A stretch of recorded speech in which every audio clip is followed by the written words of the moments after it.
just get into it, man. The emotions. I gotta imagine. I mean, we just found out, proclaimed innocent. Won't be facing any charges. It's great. I know it's not necessarily a great thing that you've been through, but I'm sure you're happy it's over at least. I mean, just how can you describe your emotions right now? Right now, to tell the truth, my emotions are all over the place. I'm angry, and at the same time, I'm excited to be back. My life has been on hold for the past 2 years, not knowing where your life is headed.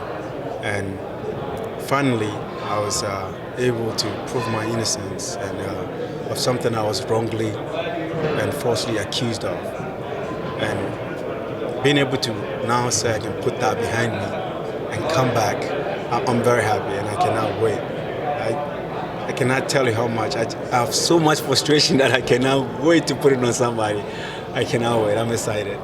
Can you tell me what it was like, I guess, because, serious allegations, right? That's the questions your character as a person. How has this been for you? Did you lose friends? Did you lose relationships? What was this like for you? For me, it's also a test in life. Not just as a human, but at the same time as my belief as a Muslim.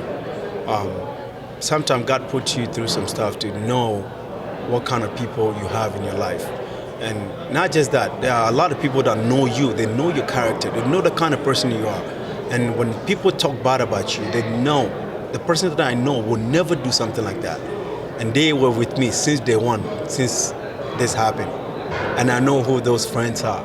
And I know who, when this happened, they all kept their distance away from me. But first, I just wanted to thank God. And after that, I want to thank my wife, Heather. She's my rock. She's my everything. With all this, she stood right by me. She fed me. When all my money were going to lawyers, she stood there and stuck by me even with the pain I put her through. And not just that, I want to talk about my manager, Ali, Abdul Razak Alhassan. That guy, me calling him a manager, makes me sound like a horrible person. He's more like a brother, a best friend. He was there for me since day one. Whatever I need, he would call me, ask me. Those are the kind of people, I call them brothers, best friends. And so I'm happy to have people like that in my life. As long as I know I have people like that in my life, I can put all this behind me without even thinking about what anybody else thought about all this stuff. But I just want to say one thing. All the people that said that negative stuff about me, right?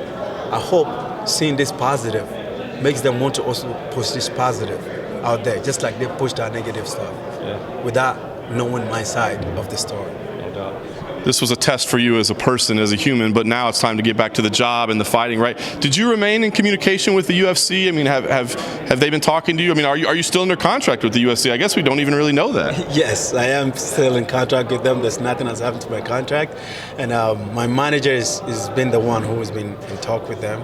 But I know the allegations were serious allegations that for me to do anything, I have to wait till I prove my innocence and then return back to work. And like I said earlier, my life has been on hold for 2 years. 2 years. And imagine as a fighter how much I feel and how much I want to get back in there. And if they tell me, Razak, we have a fight for you next week and we want you to cut to 100 pounds, I will cut that 100 pounds and I'll put a hole in anybody's head who they give me there. So I just cannot wait. I cannot wait to fight again. I cannot wait. I can imagine it's going to be special. So when do you think you will fight? Have you been training? I know you'd probably fight tonight if they let you, but yes. What's realistic? When do we see you back in the cage?